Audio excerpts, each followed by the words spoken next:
Hi, it's Karen at ihelpc.com, your best friend's guide to hepatitis C and cirrhosis. And I've still got the gimpy hand, so I'm video blogging again.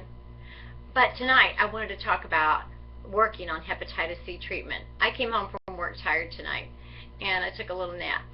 And it just got me to thinking about all the people who are just starting. And I know I've heard from quite a few of you just in the last 2 weeks who are starting a new treatment and wondering whether you're going to be able to continue to work or not. And it's tough, especially when you're the breadwinner like I was. And I had planned to live alone, and I had it all worked out, but I'm end-stage liver, so don't use my experience. I mean, I'm like the worst case. My daughter came and got me a blood transfusion. I stayed on treatment for 43 weeks. I aimed for 48. I tell you that little piece just to say everything is possible. And I just want to encourage you to get in there and get on that treatment and get rid of that virus. Do you know, the minute you start taking the treatment, the virus is like gone if you're undetected, and so your liver's already beginning to heal, which is great. If you've got end stage like I did, then your body's going to be tired.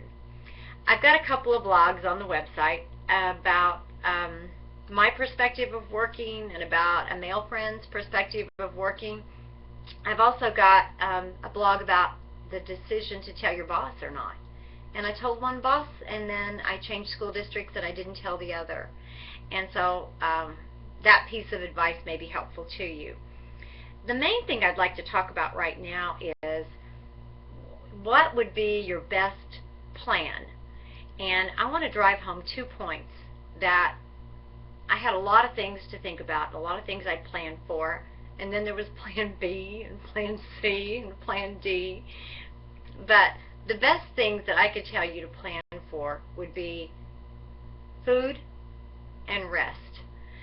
So I think you should go to your friends and your loved ones, maybe someone you live with, you know, whoever it is you can go to, and say, hey, I'm going into this treatment, and it's going to be tough, and I'm going to be fighting for my life, and would you be willing to go to the grocery store for me? I'm going to try to work all the way through. And in the middle of the week, when I'm tired and I don't have what I need to eat, I may not be able to make it to the grocery store after working all day. Would you be willing to go on payday and just stock me up with this list of stuff? Make sure you take care of your body. That is the only thing that you need to be focused on right now. Yes, you may have to work. Yes, you're going to have to take care of other family responsibilities. Your number one job, really, is to take care of your body. Just get through this treatment. Once you're past it, then you can pick up and go on with the rest of your life. Feed yourself well during treatment. Your body's going to need it. These drugs sap your strength. They can leave you so fatigued and so tired and brain foggy and all that mess. So make sure that you have all the food that you need. Take food with you in your car. I didn't take lunch a couple of times and had to go to a taco place. Oh, I paid. It was awful. I just didn't feel good the rest of the day. I barely made it through. I don't want you to go through that. Do your best to carry something with you. Make sure you've got good food in your house. Ask a friend ahead of time. No matter how long you're treating, you can find somebody. I'll come to your house. I'll go buy your groceries. I always say that, but I really would. I don't want you going without food. It just breaks my heart to think of someone not having everything they need to get through this. Number 2, get your rest. You're going to do 3 things while you're on treatment. You're going to eat, you're going to sleep, and you're going to work. And you're not going to be real pleasant. You're not going to want to go to the movies. You're not going to want to eat out. You're not going to want to go to a concert. Nothing. I did a few of those things. Oh my God. With the wig and I barely remember some of that. But especially towards the end, get your rest. And you can go to plenty of concerts. You've got the rest of your life ahead of you. I do now, and I can do everything I want. You can too. But while you're on treatment, plan on resting and eating well. Prop yourself up on the couch after a long day at work. Put your feet up on the coffee table. Put your feet up on the couch and eat something good and just rest and take care of your body. Again, this falls back to letting your loved ones know that my computer's messing up.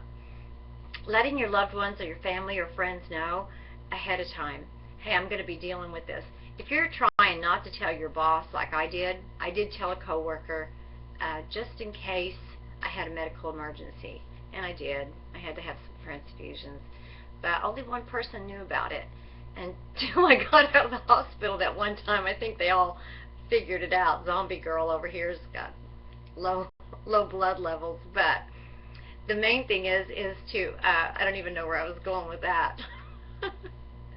Also, you'll have brain fog. That's what I was going to talk about.